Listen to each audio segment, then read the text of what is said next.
Hello, everyone, and welcome back to NCOIL One-on-One. With us here today is Massachusetts Representative David LeBoeuf, Vice Chair of the NCOIL Workers' Compensation Insurance Committee. Representative LeBoeuf, thank you so much for taking the time. No, great, Pat. Thanks so much for having me as part of the program. Yeah, it's great. So let's hop in by asking you first got involved in public service. Sure. So when I was graduating from high school and transitioning into college, I actually had a an internship, and it was a youth jobs program where I worked at my city hall for my city manager's office in Worcester, Massachusetts. And I really got to see firsthand, kind of what the inner workings of government were, what constituent services were really like, and also just kind of the different challenges in different parts of, my hometown. I could see different neighborhoods had different things, but also there were certain things that I saw in my neighborhood that I was like, wait a minute, why are we spending so much time on something that isn't really where, people really need it? And so it got me thinking. And then I kind of went that route through, college and different jobs afterwards. And then there was an opportunity when a representative was retiring for me to go for the position. And so I've fortunately been in office for the last 6 years. That's great. So now that you're in the legislature, what issues have you been most involved with throughout your time? Sure. I would say the number one thing that I've been involved with recently has been housing. Massachusetts, like many other states, we do have a housing crisis, a housing affordability and a housing availability crisis. Early education and changing our funding formula to be more equitable to urban and lower income rural communities. That was a big effort. And then I also was elected in 2019. So that was right before the pandemic happened. So it was quite interesting kind of starting right out, having the world completely change and seeing, the benefits of certain things that we had in the state, the detriments, and how are we going to fix it to actually make sure that people were being supported. And then child welfare was another issue because of a committee assignment I fell into. It wasn't something that I had initially run on, but it was something that the more I delved into it and met with people in my district, the more I've been searching into that. Great. So it definitely sounds like you have a full plate of issues on your hand. Yep. Uh, so as kind of it sounds like you've been in and around Massachusetts politics kind of your entire career. Do you have any issues that you think are kind of unique to your state?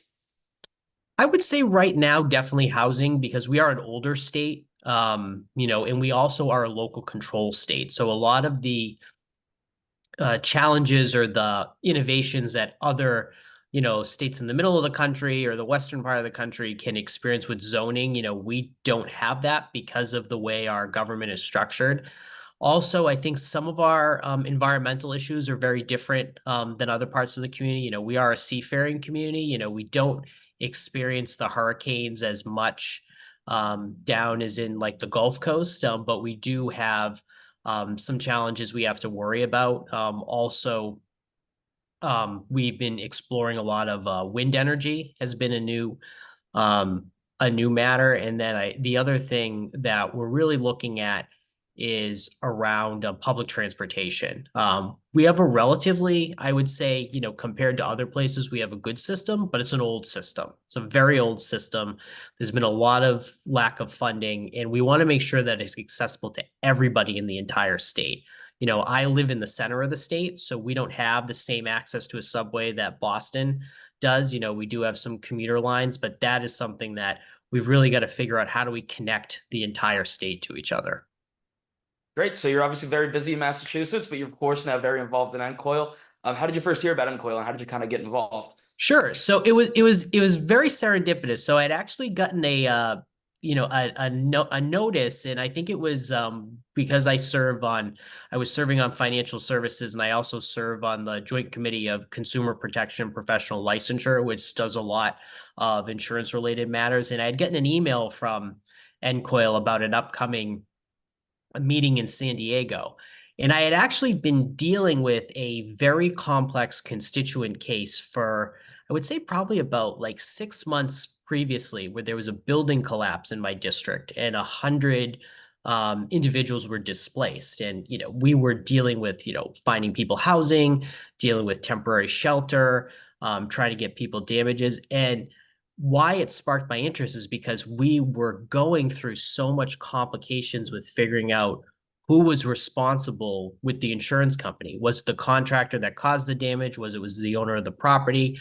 What recourse did the tenants had? The ones that had rental insurance, the ones that didn't have rental insurance, and it was really one of the first times, my office, we deal with health insurance quite a bit. But it was something really made me see, wow, this is like the gray areas or the lack of clarification make this really difficult for people. And so when I saw that notice, I said, you know what, why don't I try and see what I can learn?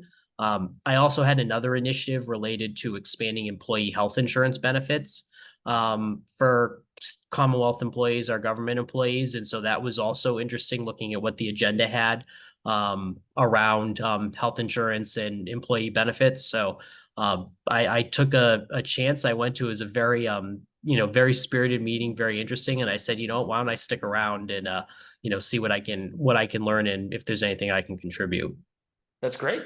Are there any issues you kind of want to see NCOIL take on in the years ahead? Sure. So I really really appreciate the opportunity serving, in the position with the Workers' Compensation Committee and looking at some of the challenges around, fraud and public accountability for the system to make sure that people are treated fairly and that there aren't certain bad actors that are making the whole market more difficult for everyone. So I really appreciate the fact that NCOIL, we've had some sessions looking at some of that. Maternal health is a big issue that I know is changing on a daily basis. There are birthing centers, there are home visits, there are conversations around potential medications for postpartum. How is the insurance industry going to adapt to that? And then also homeowners insurance. I think as we're seeing with climate change, we're seeing a lot of rising costs, but also with emerging technology, with AI, with aerial photography.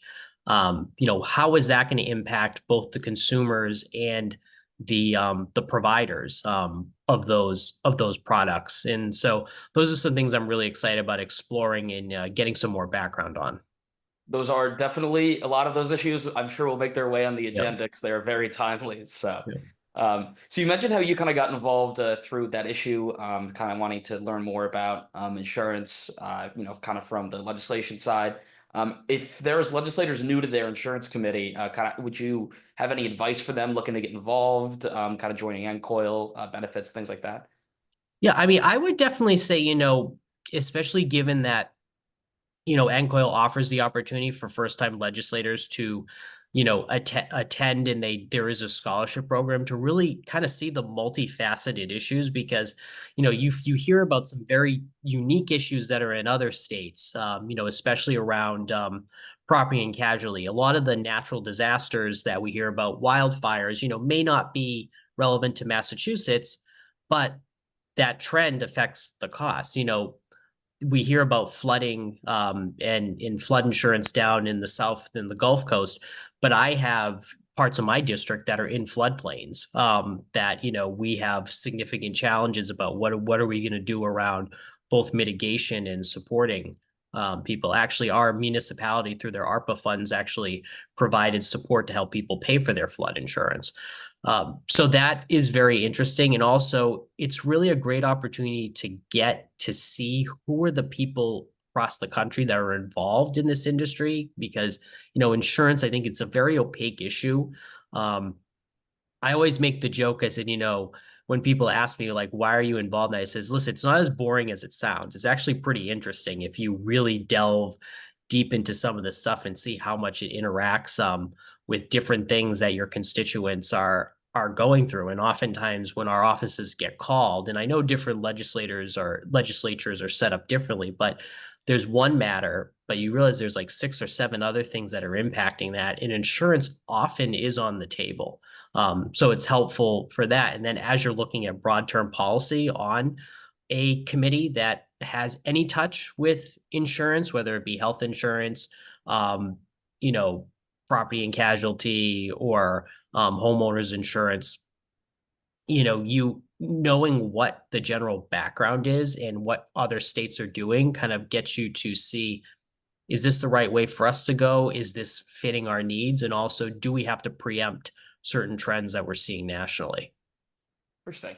So sitting where you sit, do you see any benefits of NCOIL kind of for non-legislators, consumer representative, trade groups, interested parties? I do. I mean, I think it's a good opportunity to present certain, topics. I think that's one way is that, there are matters that a particular organization, whether it's a trade association or a advocacy group, might be working on that just many of us aren't aware of, or we're aware of it on the kind of on the edge, but we haven't found a way to really put a label on it. And that's very helpful.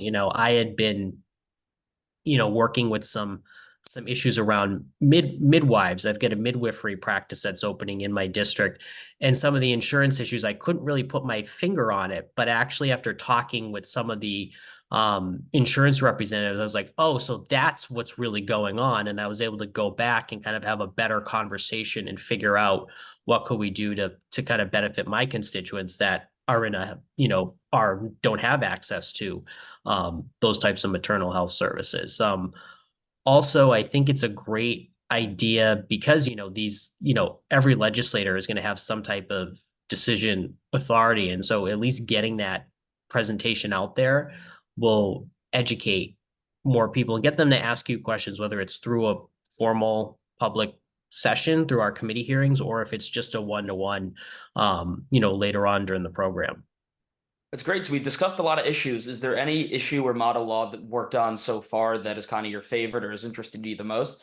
Yeah, so one of the ones, it was pretty timely. I believe it was adopted pretty quickly in or it'd been worked on, but was adopted relatively quickly since joining, was the biomarker testing model law. We actually have some legislation in Massachusetts that two of my colleagues had introduced, and so I had heard about that legislation, through them, through the American Cancer Society.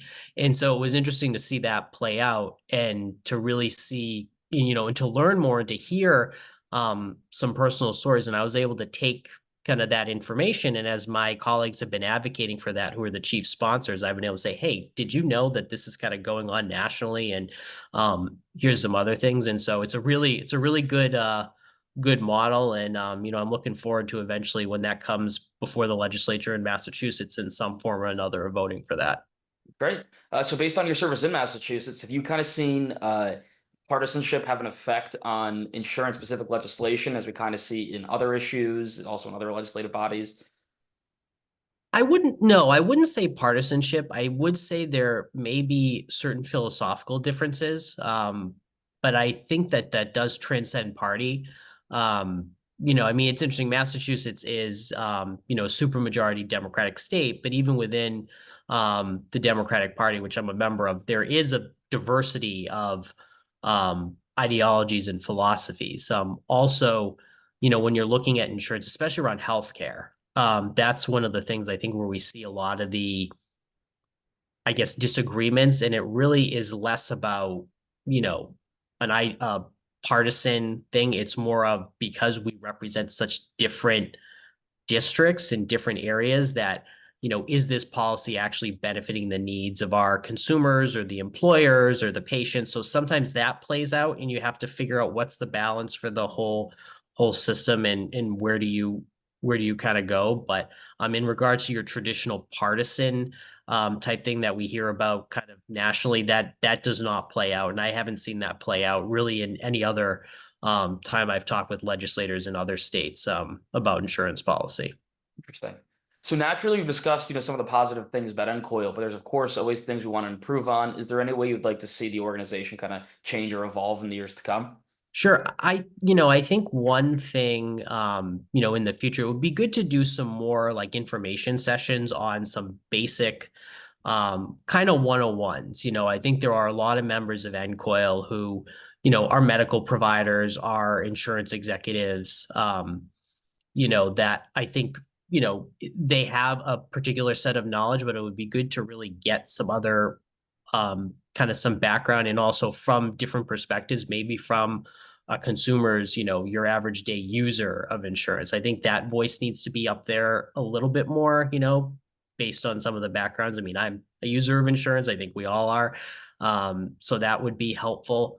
And I think definitely in the future, I think, I know that NCOIL does try to find, make sure that they're having good representation of different sides of certain issues. But I think certain speakers, even though they may represent another side, may not necessarily be the best representative of something that's relevant to the topic. And so maybe saying, it's not necessarily about representing there aren't necessarily all sides and need it's like who can actually speak to the issues in the most pragmatic and diplomatic way. All great suggestions. So before we let you go, we have to move into a quick lightning round of questions. These are our real hard-hitting ones. All right. Just help help the audience get to know you a little bit better. Can you tell us your favorite all-time movie? James Bond Casino Royale, the newer version. Great. That is a fantastic one. I agree with you on that. Favorite all-time food? I like seafood a lot. I would have to say it's a tie between crawfish and oysters. That's a big New England answer. I'll give that one I to know, you. I know. It's actually a little bit more from New Orleans. I used to work down there before I was elected, so I Oh, do. really? But the oysters is definitely a New England thing. So, A favorite all-time book or author? Scarlet Letter by Nathaniel Hawthorne. Nice. A song or musical artist? That's a hard one because my music taste is very eclectic. I would say the Chainsmokers probably is my often shows up on my playlist quite a bit. Great answer. Favorite all-time TV show? Parks and Rec. Nice. And last, three dinner party guests, living or dead. I would choose, let's see, I choose my grandfather, who I met when I don't really have much of a memory of because he passed when I was fairly young. Um, FDR, be interested to hear about World War II and the Depression. And choose the Buddha. I think that'd be interesting to hear kind of like how, that story played out, kind of the philosophy where it is today, what his feelings would be on that. All interesting answers. All right, this wraps up this month's NCOIL one-on-one interview with Representative David LeBoeuf of Massachusetts. Representative LeBoeuf, thank you so much for taking the time. No, thank you. No, glad to have the conversation and looking forward to our annual meeting in San Antonio. Look forward to seeing you there.